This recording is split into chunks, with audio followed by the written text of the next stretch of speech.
बेंगलुरु में शुरू हो रही विपक्षी दलों की बैठक पर प्रधानमंत्री नरेंद्र मोदी ने आज सबसे बड़ा हमला बोला।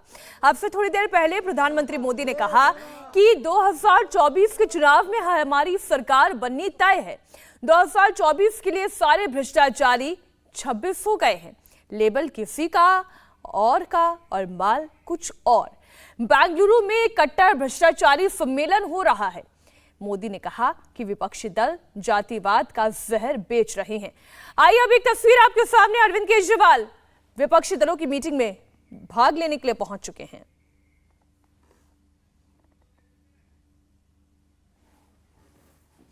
तो आप देख रहे हैं कि इस वक्त अरविंद केजरीवाल वहां पर पहुंच चुके हैं। उनके साथ राघव चड्ढा दिखाई दे रहे हैं, भगवंत मान दिखाई दे रहे हैं तस्वीरों में।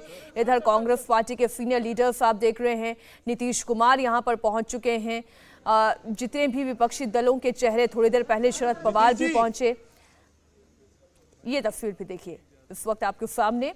और नीतीश कुमार ने एक बहुत महत्वपूर्ण भूमिका निभाई है। कांग्रेस पार्टी जिन तमाम नेताओं के साथ या तमाम दलों के साथ अनकंफर्टेबल थी कि वो अपनी ओर से बातचीत करें, इससे बेहतर नीतीश कुमार ने कन्वीनर की भूमिका निभाई थी। बहरहाल ये तस्वीरें इस वक्त आपके सामने। पार्टी का लीडर कौन होगा, ये जो गठबंधन तय किया गया है, इसकी तस्वीर तय की गई है, इनका नेतृत्व कौन करेगा, ये भी एक महत्वपूर्ण सवाल।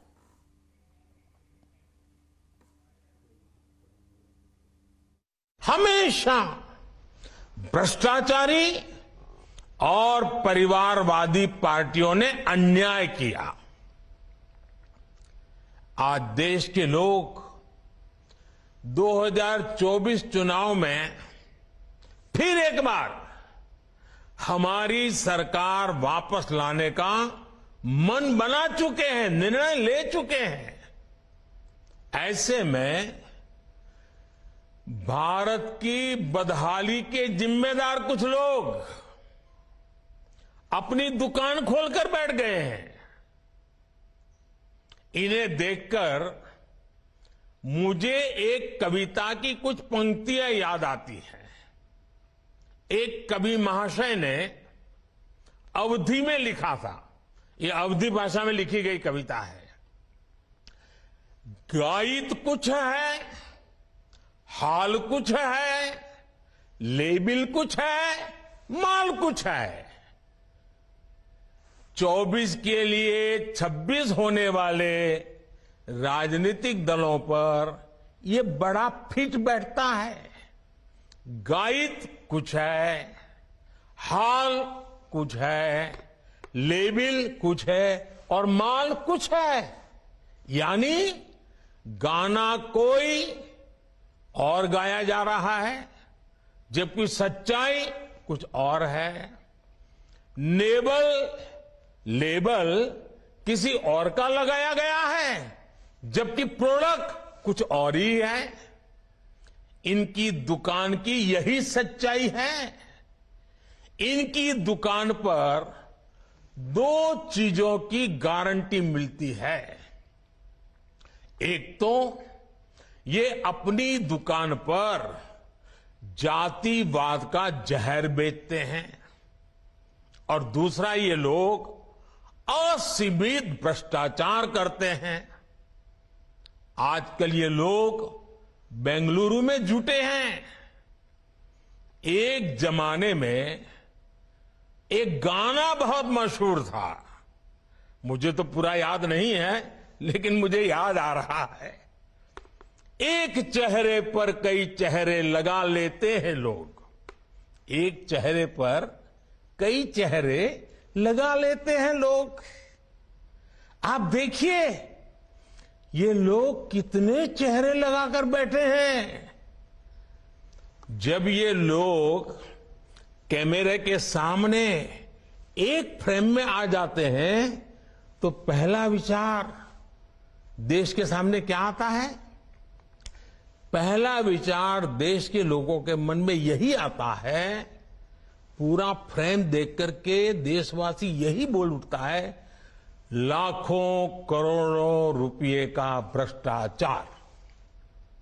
इसलिए देश की जनता कह रही है कि ये तो कट्टर भ्रष्टाचारी सम्मेलन हो रहा है, कट्टर भ्रष्टाचारी सम्मेलन हो रहा है। ये लोग गा कुछ और रहे हैं, हाल कुछ और है, इन्होंने लेबल कुछ और लगाया हुआ है, माल कुछ और है। इनका प्रोडक्ट है 20 लाख करोड़ रुपए के घोटाले की गारंटी। 20 लाख करोड़ रुपए के घोटाले की गारंटी। साथियों, इस बैठक की एक और खास बात है। अगर कोई करोड़ों के घोटाले में जमानत पर है तो उसे बहुत सम्मान की नजर से देखा जाता है। अगर पूरा का पूरा परिवार ही जमानत पर है तो उसकी और ज्यादा खातिरदारी होती है। अगर किसी दल का कोई वर्तमान मंत्री भ्रष्टाचार के मामले में जेल जाता है तो उसे एक्स्ट्रा नंबर देकर स्पेशल इनवाइटी बुलाकर बुलाया जाता है। अगर कोई किसी समाज का अपमान करता है, अदालत से सजा पाता है तो उसकी बड़ी आवाभगत होती है। अगर कोई अदालत से करोड़ों के घोटाले में दोषी पाया गया है तो इस बैठक में शामिल होने की उसकी क्वालिफिकेशन और बढ़ जाती है। बल्कि ये लोग तो उससे मार्गदर्शन मांगते हैं। भ्रष्टाचार को लेकर इनमें बड़ी आत्मीयता है, बड़ा प्रेम है। इसलिए 20 लाख करोड़ रुपए के भ्रष्टाचार की गारंटी देने वाले ये लोग बड़े प्रेम से। तो आपने सुना प्रधानमंत्री नरेंद्र मोदी को, और इस वक्त संजय निषाद हमारे साथ जुड़ गए हैं। आप जो हैं इस वक्त एनडीए के साथी हैं। बहुत स्वागत आपका संजय जी इंडिया टीवी पर। प्रधानमंत्री नरेंद्र मोदी ने तो बड़े तीखे हमले किए हैं, लेकिन चुनौतियां क्या है विपक्ष के सामने? बतौर एनडीए के सहयोगी आप क्या देख पा रहे हैं?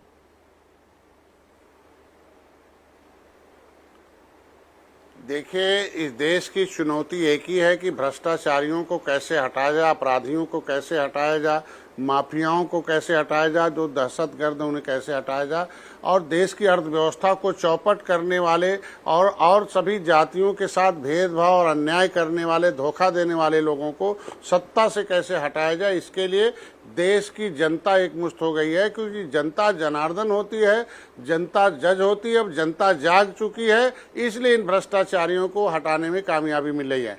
पहले अभी हमारे प्रधानमंत्री जी देखो बोल रहे थे, पहले के प्रधानमंत्री बोलते थे कि भाई हम 100 रुपया भेजते हैं तो 85 बीच में खा जाते हैं और 15 पहुंचता है। और मेरे प्रधानमंत्री जी टेक्नोलॉजी से भ्रष्टाचार खत्म किए कि सीधे यहाँ किसान सम्मान निधि भेजते हैं, सीधे किसानों के खातों में जाता है, सीधे गरीब के मकान की जो पैसा है वो सीधे गरीब के मकान के बनाने के लिए पैसा जाता है, सीधे इलाज का जो पैसा है वो सीधे उसके इलाज के लिए जाता है। तो हमारे प्रधानमंत्री देख लीजिए कैसी व्यवस्था की है। और इनके जो विपक्ष है उनके प्रधानमंत्री ने कौन व्यवस्था की थी कि 85 बीच में खा गए और 15 पहुंचा। इसीलिए तो देश की जनता उपेक्षित है। मैं तो अपनी बात कह दूं कि कैसे हम लोग भ्रष्टाचार के भेंट चढ़े हुए हैं, कैसे हम लोग बर्बाद हुए हैं कि अंग्रेजों मुगलों से तो बर्बाद हुए, लड़ने के नाते कानून बना दिया क्रिमिनल ट्राइब्स एक्ट जो हमारे ऊपर।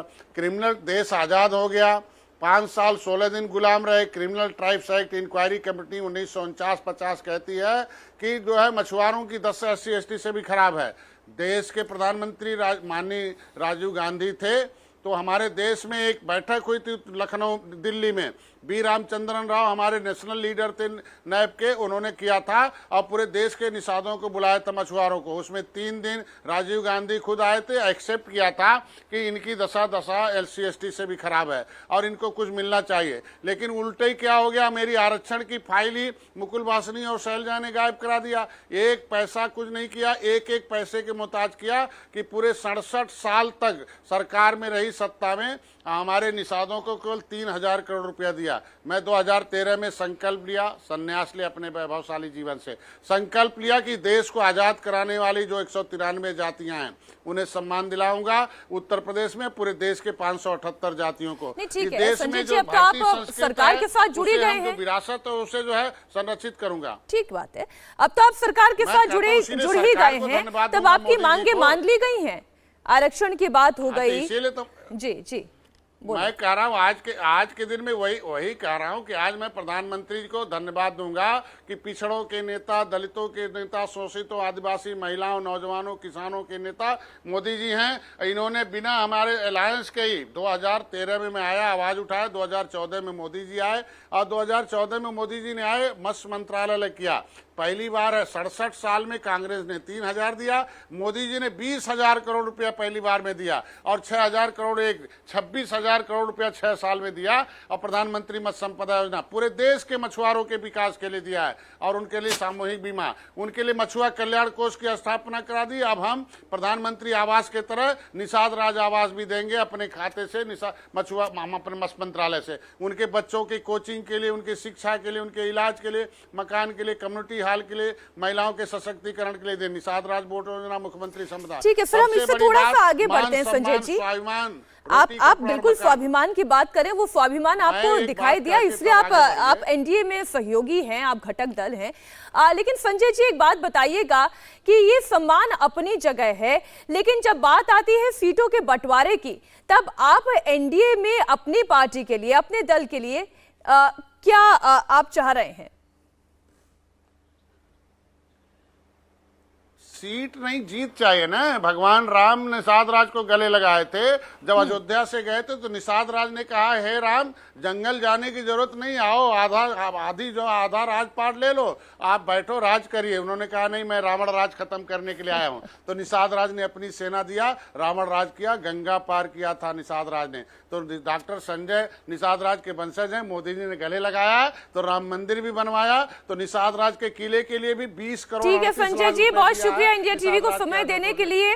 सीट नहीं बल्कि जीत चाहते हैं, ये कहना है संजय निषाद का। आपने निषाद पार्टी के नेता को सुना। और अब हमारे साथ एनडीए के एक और सहयोगी एचएम पार्टी के अध्यक्ष जीतन राम मांझी लाइव जुड़ गए हैं। मांझी साहब, बहुत स्वागत आपका इंडिया टीवी पर। विपक्षी दल एकजुट हो गया है, कह रहा है कि जीतना मुश्किल है प्रधानमंत्री नरेंद्र मोदी का, और इसलिए टुकड़े जमा कर रहे हैं। मल्लिकार्जुन खड़गे का बयान तो आपने सुना ही होगा। देखिए विपक्ष दल जो एक होने का प्रयास कर रही है, उनका मुद्दा है, वेस्टेड इंटरेस्ट है, सत्ता प्राप्त करने के लिए। और इधर जो हम लोग आज जुट रहे हैं, एक कैसे समाज की सेवा की जाए, किस तरह से लोगों को गुड डिलीवर किया जाए, इसके लिए है।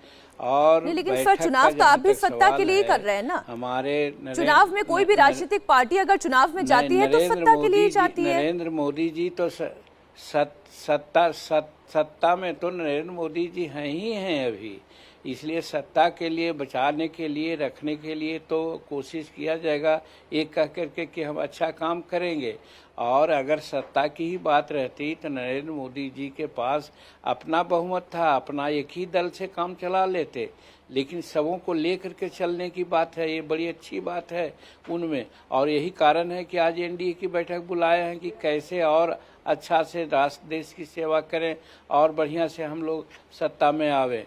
और रही बात दूसरे लोगों की बात है, तो उसमें न तो कोई नेता है और न उन लोगों की नीति है। अभी आपने देखा कि कन्वेनर के रूप में नीतीश कुमार का नाम जैसे ही आया, तो बेंगलुरु में आपने देखा साहब कि क्या क्या पोस्टर लगे हैं।